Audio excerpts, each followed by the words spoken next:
Hello, welcome everybody. We're here today with Leanne. In the title, it might say Joanne, and that's my little mistake. So apologies. I'll try and rectify that after we've had this talk. Um, so yeah, welcome to Gratitude Talks number 7. Can't believe it's number 7 already. We are Lisa and Saskia. We run a biscuit baking company called The Biscuitery, where we specialize in branded and personalized biscuit products. But one of the things that we are both very, very passionate about is gratitude, and that's why a few weeks ago we started this little podcast. And today we have Leanne Cooper, who's a mentor, a coach. But I don't want to put anything into your mouth. So maybe you could tell our listeners more about who you are and what you do. Yeah, of course. Thank you so much for having me. So, my name is Leanne Cooper, and I'm a career confidence coach for women. And I help women to feel happier, more confident, and more fulfilled at work. And I tend to do that in two ways. So, I work with women directly through one-to-one and group coaching. I also love to partner with forward-thinking and inclusive organisations that are looking to make it a priority to elevate the female talent. So I go along to organisations and deliver workshops, trainings, keynotes, group coaching sessions, stuff like that. Amazing. And how did you get into that? Do you want to tell us a little bit about your journey? Yes, I will do. So my life at the moment is pretty different to how it was if we rewind about 5 years ago. And actually, gratitude plays a really big part in the shift and the changes in my life. So if we rewind about 5 years ago, life was really different. I was actually working full time in a corporate role, but I was feeling really unfulfilled, really unhappy, really trapped, and knew that I needed to make some changes in my life, but full of self doubt and full of thoughts around how I didn't believe it was possible for me. And looking back now, I realised that I had a pretty fixed mindset. I was negative. Very much like a glass half empty kind of person, stuck in a rut, load of self doubt, massive people pleaser, zero boundaries, just felt really, really lost. And actually, at that time in my life, if somebody would have mentioned the concept of gratitude practice to me at that point, I would have just rolled my eyes and just not have believed in it at all. And actually, how wrong can you be about something? Because it's actually been a really pivotal part of my self development journey, and it's the same now for the women that I support. So when I decided that I wanted to make some changes in my life and I started on my own self-development journey. Actually, the timing of that couldn't have been any worse, really. It felt like I was massively climbing a mountain. It was a situation where the timing was bad. It was a pandemic. I was working full time in my corporate job. I was studying my coaching qualification. I was having assessments all the time. I was practicing with my coaching clients. I was trying to build a business from scratch. And listen, I had no clue how to build a business. Like I literally did not know what I was doing. I was massively winging it every single day. I was a volunteer at a mental health charity, and the work there had really ramped up because so many people were struggling with the pandemic. I was homeschooling my two little boys as well, and let me tell you, they were not model students. They did not want to learn, and they did not want me to be their teacher. So it was really, really hard, and I also had some quite serious health conditions as well that led me to be hospitalised for quite a long period of time. So things were really, really tough, but the things that got me through that period of time were the daily habits that I created, and gratitude was definitely one of them. So I had some really, really tough days of thinking, well, how am I going to get this done? How am I going to manage to juggle all of this stuff? It's really hard working in a job, but trying to move careers to another job and set up a business when you don't know what you're doing. And felt like everything was against me, but I'd set myself this goal that I was going to leave this job. I was going to retrain as a coach. I was going to set up my own coaching business. I was finally going to make myself a priority and do something that I wanted to do. And I told myself that I had this target and this goal that I was going to pass this coaching course in 12 months, set up this business, leave this job, and get a distinction in my qualification. And I did it, even though all of that stuff was against me, and I did it. And I am a massive advocate of the fact that I believe that if you've got the right habits, the right support, and the right mindset, you can you can achieve anything, and that our habits have got the power to make us or break us. And when I was learning about how to cultivate a growth mindset, this common theme of gratitude just kept coming up and coming up. It didn't matter what blog post I was reading, what article, what self-development book, it kept coming back to this concept of practicing gratitude and being grateful for the things that you've got in your life. And I remember thinking, okay, well, I'm going to try that then. I'll do anything. I'm going to give it a go. And I remembered, I did it for like a couple of days and remembered, and I remember writing it down in my journal, and then I forgot. So I was like, right, how am I going to remember to include gratitude practice in my life? So I set this alarm on my phone, and we'd be watching TV on a night, and all of a sudden this alarm would go off, and I'd be like, oh, that's my gratitude alarm, and I'd get my phone out and start putting in the notes in my phone, the things that I was grateful for that day, and then it just became a habit and part of my life, and one of the things that really helped me and supported me to keep going and to be successful. So I guess that's a bit of a whistle stop tour of my journey and how gratitude played a part in it. Can I quickly ask you then, before you read all these things where gratitude kept popping back up, Yeah. did you have an innate concept of gratitude before then? Do you feel like you had something all those years Yeah. before, or was it completely foreign to you? Yeah, I sort of knew what it was, but it was one of those things that I would maybe roll my eyes up and think, "Oh, that won't work," because I was in such a negative headspace. And if somebody had said to me, "Oh, let me tell you about gratitude and the importance of it and how it can affect your life," I would have been like, "That wouldn't work for me," because that was in the sort of headspace that I was in. So I was familiar with it, I knew about what it was, but it was not something that I'd tried. And I guess once I tried it and got into the habit of practicing gratitude and been raising my own awareness, and it was something that I included my children. We started off with a gratitude jar, and I got them to write down on a piece of paper the things that they were grateful for, and put it in the jar, and it just became a big part of like my life, and also with my family and my little boys as well. Can we unpick the 3 points you mentioned? You said habit, support, and mindset before we deep dive into the gratitude. How, Yeah. I mean, I don't want you to give away too much of your program and what you do with your clients, but how, if someone listens to this and goes, oh, I'm in that space, I'm a bit negative, I'm totally overwhelmed with my life, there might be a working mom, and we all know how difficult that is. So what would you say to them for those 3 pillars? Is there anything that people can do today that will change things? Yeah, I think the key, the underlying thing for any of this, when it comes to making any changes, the best way to facilitate change is to focus on one thing at a time and to start really small. So for each of those things, I'd start off with habits, and I'd have a look at maybe doing a little bit of a review of your habits on a daily basis, and get really honest with yourself. What things are you doing every day that are supporting you and serving you and helping you to move forwards, and what things are you doing that you may be spending time on that are either keeping you stuck or actually pulling you backwards, away from where you want to be. And just look at addressing and making changes one thing at a time, and starting small and building on it.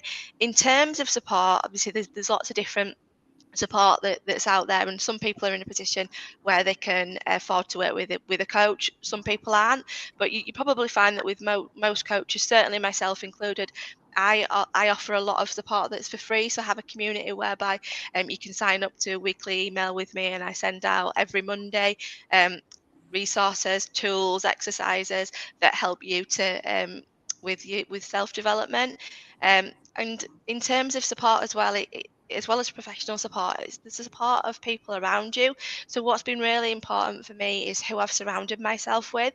So surrounding yourself with people who are positive, who motivate you, inspire you, empower you, encourage you, and you can do the same in return, it makes such a massive difference, as opposed to being surrounded by people who are maybe negative, pull you down, doubt you.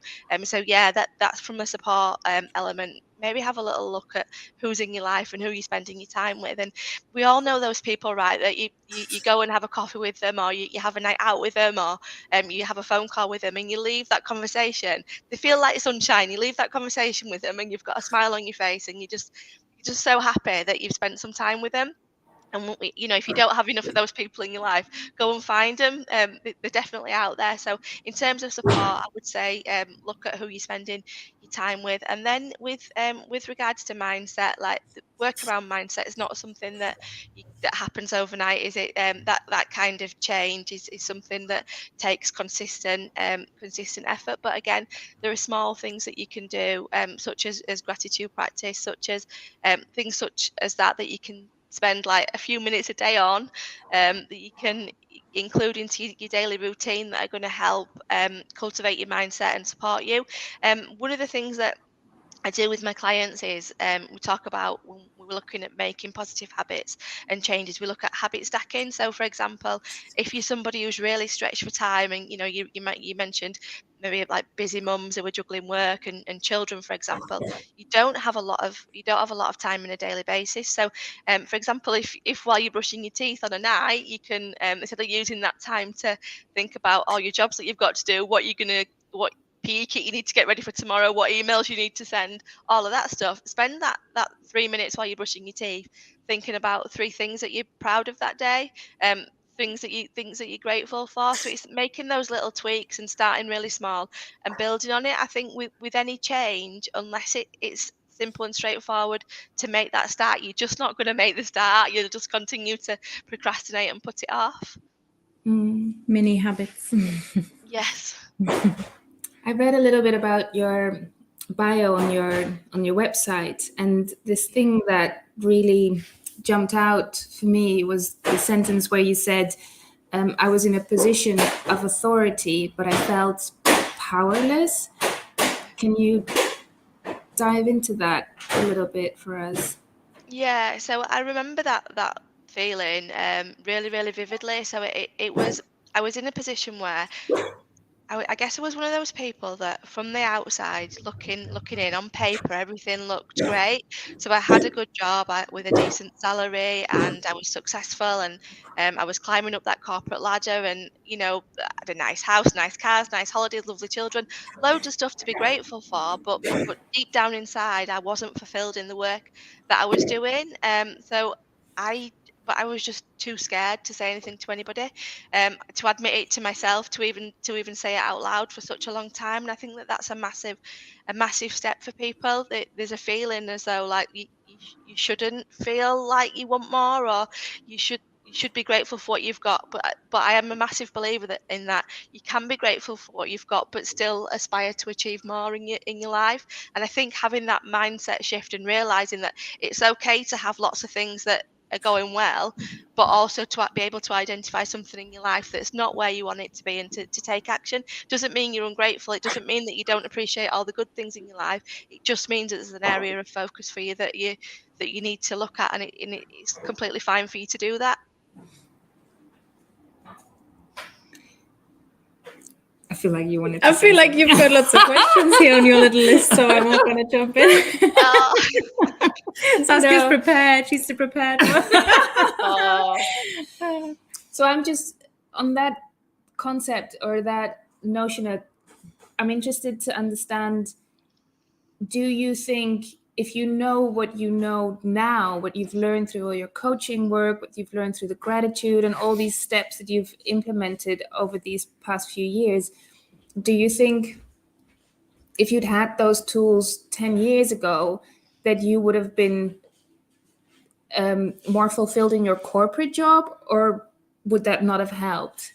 Yeah, I think I would have been, for a certain period of time. I would have certainly have known how to build confidence and to feel more confident on a daily basis. I would have had an understanding about how to set boundaries, how to define them, communicate them, and uphold them, and just to really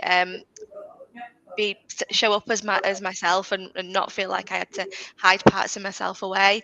So I think it would have definitely helped, but I think ultimately there would always have been that calling, that feeling inside that I knew that I was meant to do something different.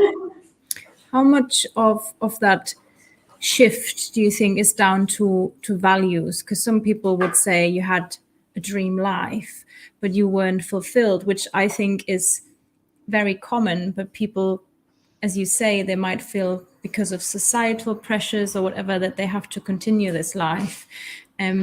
how would you go about finding out what your values are to figure out if you're fulfilled or if this isn't actually for you?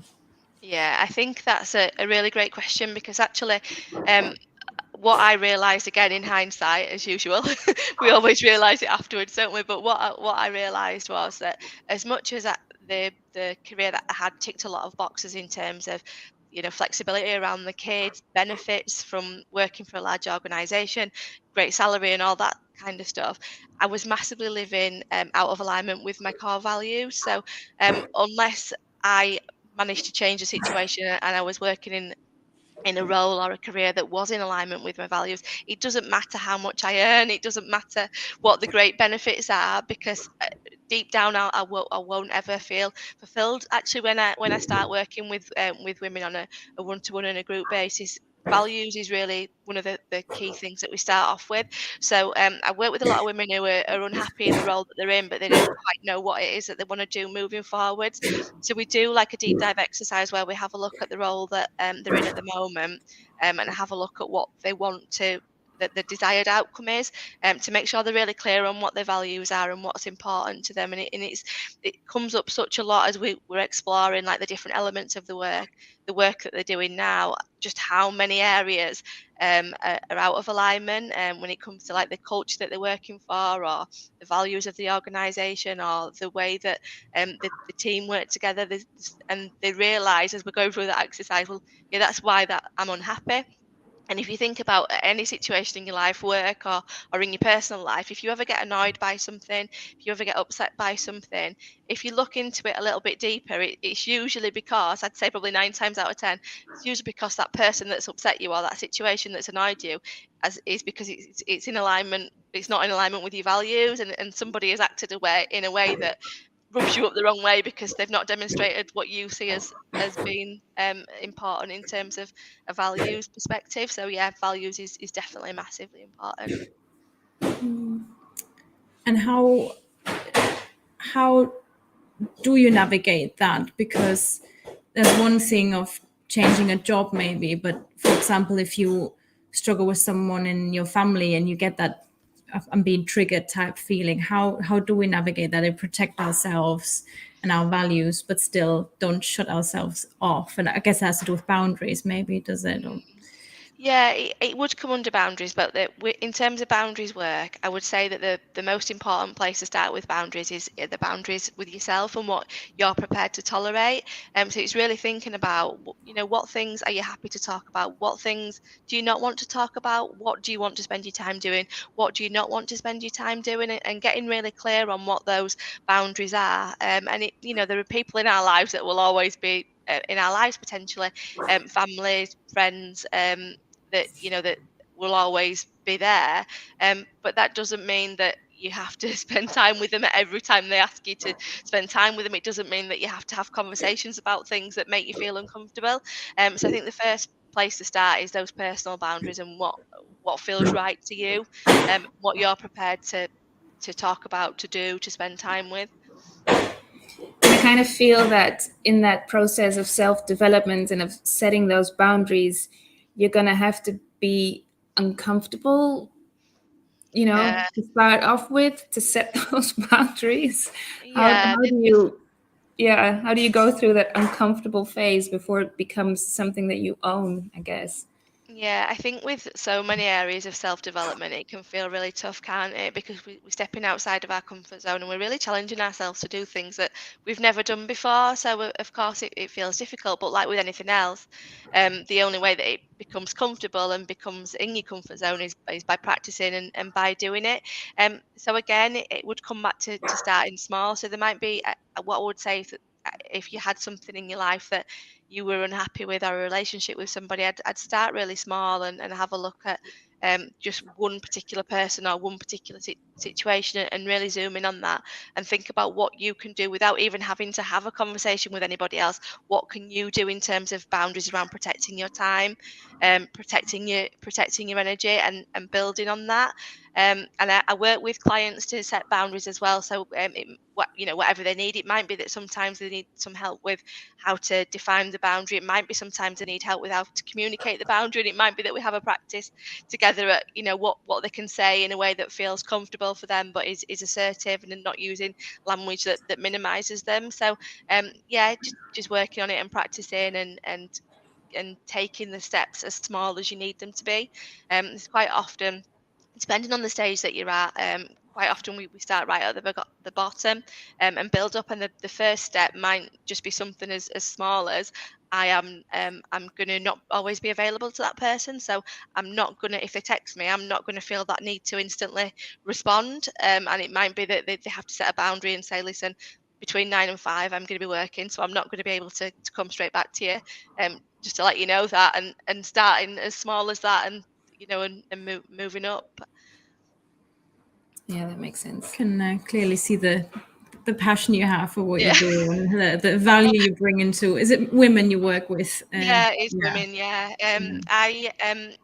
When I realised the power of self development and the power of coaching and all of the things that you can implement into your life to make a difference, I guess I just went on a big massive mission to want to share it with as many women as possible, because I think when you know how terrible you can feel, and then you know that there's things that you can do to then feel so much better, you want that for everyone, right? It's like if you go to a restaurant and you have a nice meal, you're like, you've got to go to this restaurant, this meal's amazing. It's the same sort of thing. You're like, you got to try this. You got to try this. It's going to change your life.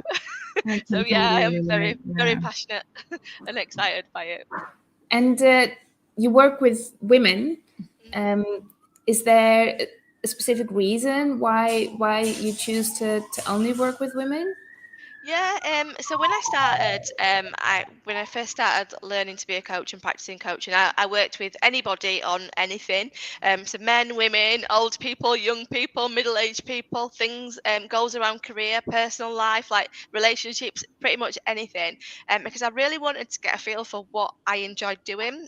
So coming from a background of working in a role for 10 years that I didn't enjoy doing, the last thing that I wanted to do was to set myself up my own business, go through all of that, and then find myself in a situation where I was doing a job that I wasn't happy with. So I went through this exercise of coaching all these different people, and just realizing what topics I love to coach on, what type of people that I love to work with.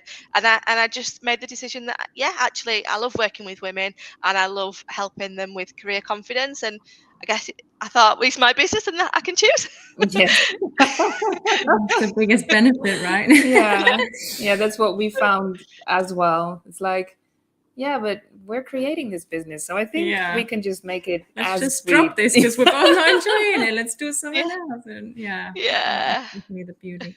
So to loop it back to the gratitude, would you happy to share what your daily practice maybe is, or what you feel really makes a difference when you get that proper deep feeling of gratitude, not just the casual thank you, but Yeah. the whole I'm really feeling this now and it's affecting my day.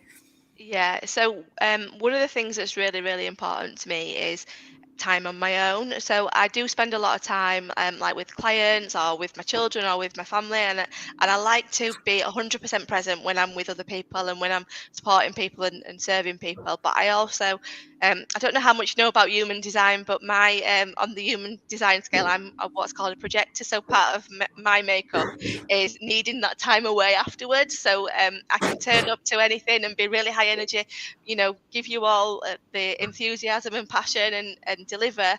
But afterwards, I need that little bit of time for me. And I realized that when I don't get that time for me, that downtime, that quiet time, that peace and quiet, I notice a decline in my mood, a decline in my energy levels, a decline in my patience, and it really, really impacts me. So it's really important for me every night that I have my like sort of winding down routine and ritual, and part of that involves just time on my own, just lighting a candle, right, getting my journal out, like no disruptions. The children are in bed, and just sitting and pausing.